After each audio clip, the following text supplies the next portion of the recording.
I should be making another video about this because I've tried to do business in Bulgaria, I've tried to buy an apartment, but all the time it was, oh, I'll see what I can do, I'll get back to you. And eventually I was in my mind like, no, you won't. And indeed they never did. So eventually you're sitting there with your money, you're literally trying to give it to someone, right? And it's too much work for them. It's too much work for them. You can literally hand it out, but unless it's handed out without any effort from their side, expect no action whatsoever. That's honestly my conclusion so far. And that goes for very intelligent and hardworking individuals as well. I've had a lot of smart people around me, but if I've needed some help translating a book, I've been trying for 2 years in a row, and I've tried to work with 10 people. They have said, oh, I would love to do it, I'm in progress, I'm working on it. And after a year you ask for it and they say, oh, I accidentally deleted a file. And I just think to myself, just say you don't want to do it, it's not a problem. I know it's boring and you don't have to do it, but I'm literally willing to pay you like $200 for it. And they just don't want it, you know. And the worst thing is that instead of saying people don't want to do it, they say, oh yes, I'm working on it, it's in progress, I'll get back to you. 3 years later, I decided not to dedicate my book to Bulgaria because that was literally in the first page. And I decided, hey, I'm just not going to publish this here. I'm just selling it online through my website firsthand because frankly, there's been no collaboration. So the book is dedicated to my experience, but not necessarily to Bulgaria. It reflects my experience here, but I hold the honor to myself because I haven't received any help in that regard. Now, I love this country with all my heart because the thing is that Bulgarians are absolutely fascinating and beautiful people to be around. You can have a beer with them, you can have a wonderful, wonderful time. Meet them in the mountains, go hitchhiking. It is absolutely great. They will pick you up from the side of the road. You can actually go out for a beer. But immediately after that, they would say, hey, we should meet again. And then it pretty much stops. So the flakiness, which is not a Bulgaria only thing, I think it's been quite common in Western cultures as well. I think since social media or whatever, just modern times.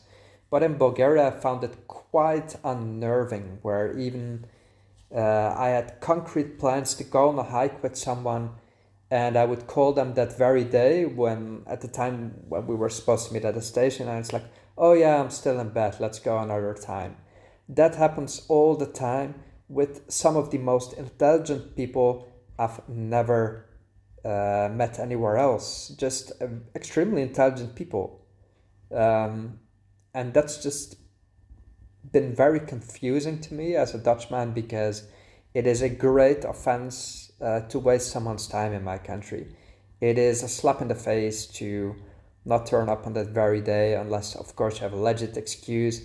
But having that happen several times in a row means you don't respect a relationship, and in the Netherlands it would mean there is no relationship at the end of the day. And this flakiness is, I think, more common than in Western societies because at least your word means something.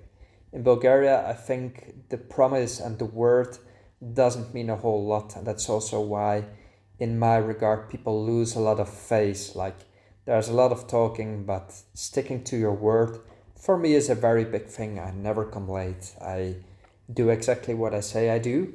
It's a Dutch thing, that's how we're raised. And if you don't, you're considered an extremely rude and uneducated person. And that's why I think people from my country would have a very hard time fitting in here, and from the very beginning it would not be obvious as to why they're, for example, struggling to make friends. Now, when Bulgarian friends and relationships started working for me, it's just when I let it loosen up. So I would meet someone at a bar I hadn't seen in 10 years and I would join them for a beer. So I'm not trying to offend the culture here, but the culture is more loose in the sense that you don't really work with fixed appointments. You just sit in a bar, you see a friend, you join, and then you have the best time in your life. And then when they say, hey, we should hang out again, you just say, yeah, definitely. And maybe you'll see each other again in 5 years, or maybe never. But you'll see someone else that you ran into a long time ago, and you have a great time with them. Just don't count on the reliability or the spoken word. You just go along to get along and have a great time when it happens. And that's the thing that you enjoy. Now, the rigidity of the schedules is a very Dutch thing. And I knew just from a fact, because I've studied international business, I've studied cross-cultural communications as well. I knew it was like this. But you never really interpret it correctly unless you actually live the experience. Until you get stood up at the station by that person you thought is extremely intelligent and actually is, but just has a completely different frame of reference for time because it's a different culture, which obviously I guess I should respect being a guest here, but it does unnerve me a little bit. It unsettles me because it's a core value for me that you do not waste another person's time. One of my best Bulgarian friends says he really appreciates me because he is one of the only, or I am one of the only persons he knows that sticks to their word. So when I say we'll go on a road trip tomorrow, do you want to come at 10? He says yes, and he's actually there at 10.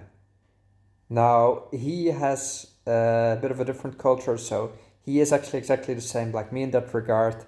He hates the flakiness, and he said, you're actually the only person who is not like that, and that's why we get along so well, and just because he's a great guy, obviously.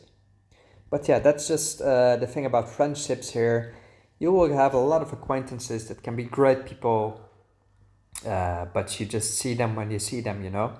I guess it goes for the whole of Europe nowadays, but I just found the flakiness a little bit more strong.